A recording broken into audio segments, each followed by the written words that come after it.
This Philly cheesesteak pizza is everything you never knew you needed in your life. Hey, it's Jenna here from Sip Bite Go, and today I'm taking you in the kitchen and we're going step by step. We're first going to make a delicious white sauce for this steak pizza, saute onions, and peppers, and put it all together on a delicious pizza. So join me in the kitchen today as we go through making this Philly cheesesteak pizza. It is so freaking delicious. You're gonna love it. You could always use Alfredo sauce, but I'm going to teach you step by step how to make white sauce for cheesesteak pizza from scratch. So the first thing you do is you roast the garlic in olive oil for a few minutes and then set it aside. And then you heat butter with flour, and on medium heat, you whisk them together for about a minute until it turns light brown. And then you add cold milk to the white pizza sauce. So with the saucepan on medium heat, slowly pour in cold milk into the roux and then whisk it as it incorporates. Turn the heat of the burner to high, and once it's nice and bubbling, then reduce it back down to medium.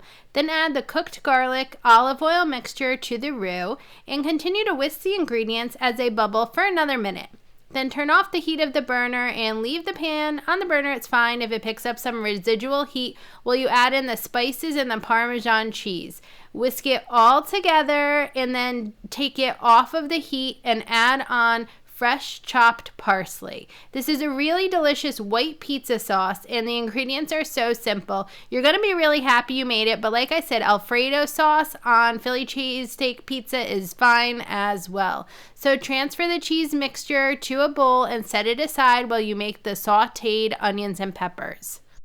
All right, so you'll see my husband's hands in here helping us with the sauteed onions and peppers. So all you do is you add all of the ingredients. You're going to use some chopped onions, some chopped peppers. You want to dice them to the same width, so about 1 inch or half an inch. So you add them to a large pan or large skillet on the stove on medium-high heat with salt and olive oil. And that's going to saute for 5 minutes. You're going to stir it regularly, and then you add butter and saute for another 5 to 10 minutes until they are browning but not burnt and not fully caramelized. If you have any problem with the onions and peppers for the Philly cheesesteak pizza burning, you could add a little of water to the pan or add some more butter. So set those aside, and then it's time to make the pizza. So this pizza recipe is assuming that you have some leftover steak, but if you want to make steak from scratch, check out one of the Sip Bite Go recipe videos on steak. So to make the pizza, the first thing that you do is you stretch the dough. I have a tutorial on this. You can find it at sipbitegO.com. What I like to do is I like to pinch around the circle of the pizza and then use my knuckles to stretch it too. So put it on a pizza stone, or you can find recipe instructions at Sip Bite Go for using a sheet pan pizza tray to cook this. And then on top of the dough goes the cheese sauce that you made, some cheese. I alternate between the cheese, the onions and peppers, the steak for the Philly steak pizza, and then I add usually a little bit of extra cheese on top. It doesn't really matter how you get the ingredients on there. Just make sure all of the ingredients are overflowing. You want this pizza to be completely packed. So the pizza stone with the pizza goes into the oven and it cooks for 10 to 15 minutes. I like to check it at the 10-minute mark to see if the crust is nice and golden brown. This one wasn't, so I left it in for another few minutes and then it was ready. You know it's ready when the cheese is nice and bubbly. It's one of my favorite things in the world when I take a pizza out of the oven and the cheese is still bubbling on top. It's just one of those enjoyable parts of life. So this one is overflowing with all of that delicious white cheese sauce on the Philly cheesesteak pizza, and just a little parsley or chopped basil or anything you like as far as herbs go on top, maybe even some red pepper flakes. All of that can just go on the pizza at this point.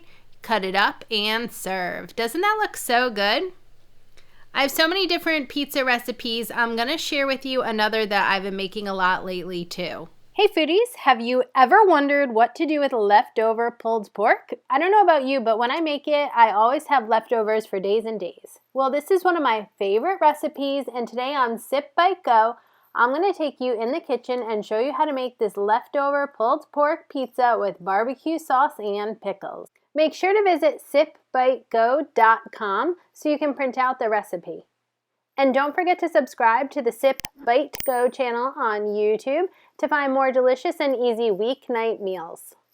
All right, well, I hope you have all of the kitchen confidence that you need to make this delicious cheesesteak pizza. I know like Domino's Philly cheesesteak pizza and Papa John's Philly cheesesteak pizzas are very similar to these. So I hope that you thoroughly enjoy it, and I think it'll be even a little bit better than delivery because you'll make it fresh. Well, until next time, I hope you have a wonderful and delicious day. Cheers!